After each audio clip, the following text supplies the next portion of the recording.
Good evening. President Cyril Ramaphosa has now received a report on the progress made since the Jobs Summit held last year. In October 2018, the Presidential Jobs Summit was convened to address South Africa's soaring unemployment rate. Delegates there discussed ways to grow the economy. Well, today's report comes from NEDLAC, the National Economic Development and Labour Council, that brings government, business unions and civil society to one table. Joining us now on the line is the Minister of Employment and Labour, Thulas Nxesi. Minister, good evening to you. Thank you very much indeed for your time tonight. Have you been able to read the report? Are you able to tell us what's in it? Well, we've been able to read the report, which was put together by the different social partners, and we're part to that as the lead Department of Employment and Labour representing government. And please continue. What does it tell us about what's changing in our economy, if anything? The report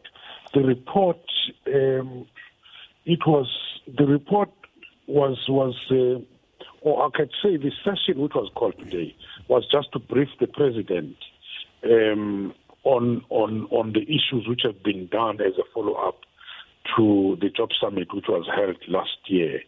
And it was just to look at, there were 6 areas which had been identified relating to the prevention of the job losses, interventions, the economic sector specific interventions, the SMMEs interventions, education and skills intervention, and the inclusive growth and the public social interventions. And out of that, 77 commitments or projects were identified. Now, we were briefing the President in terms of what has been done in relation to all those processes as it was agreed.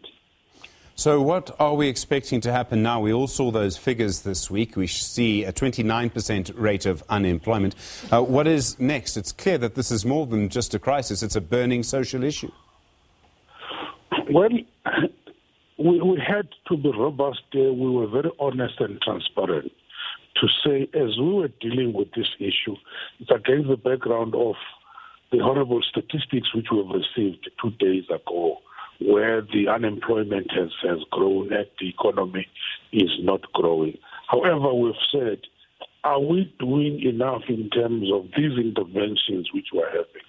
We had to admit that not much has been done for a simple reason. The Job Summit was late last year, and unfortunately, immediately after the Job Summit, the focus was on the elections.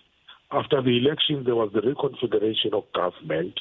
After the reconfiguration of government, there were new ministers who were allocated, including the one who's speaking now, to start acquainting themselves with the issues which were agreed last year. However, there were some issues which have been done, but there were very difficult issues which have not been done, which we need to confront. And the President was able to say, we are facing a crisis. We must be honest about this crisis. We must be robust. We must be able to unblock the issues and move forward in the implementation of all the agreements and the 77 areas which were identified. Minister, I realise that you are in an impossible position as Minister of Labour and Employment, and I realise that you're not responsible for the jobs crisis that we have and the high rate of unemployment. Unfortunately, it is your responsibility, sir, to chart a way forward. You talk about 77 commitments. We've had so many plans in the past. We can go back to the Mbeki President and Nxesi.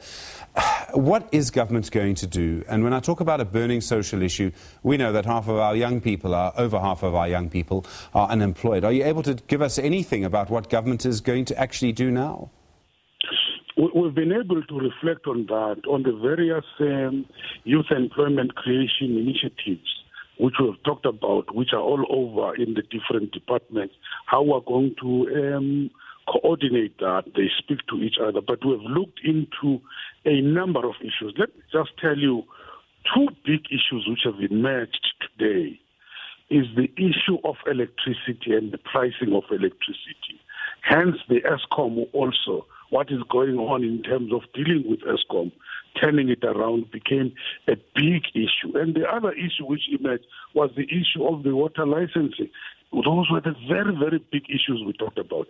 As a result of that, the President has taken extraordinary measures to say, instead of meeting as NEDLAC, dealing with these issues on a quarterly basis, now he has instructed that he's going to lead to meet on a monthly basis, every first week of the month.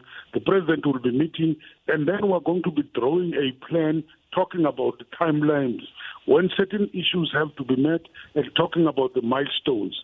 So it became very clear that all the departments now who are responsible are going to be made to account on everything. So there are a number of issues which have been put to e-government, put to the different stakeholders, and also for us to be able to say the program now is running. It's not going to be, there will be no excuses.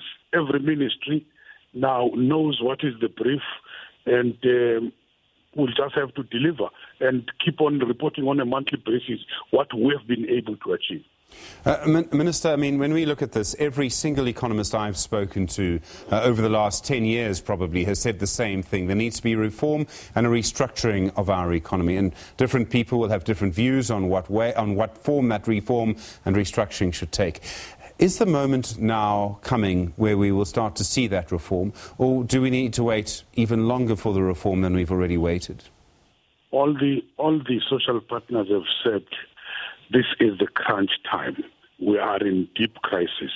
We can no more just talk in the boardrooms. We need concrete plans. That's what is going to start happening starting from September. Concrete actions which have to be implemented, be it in relation to the issue of the skills, be it in relation to all the issues we've been talking about. We are just going to be concrete now. And as a result, as the Ministry of Employment and Labour, it's like my next office is going to be NEDLAC, pulling all the social partners and the different task teams to come up with those concrete programs which we must take to the people on the ground. And Minister, just a final question. You and the President received the report tonight. Is it going to be public? I presume it will be on the NEDLAC website at some point? Because we have to encourage transparency, we have to report to our communities.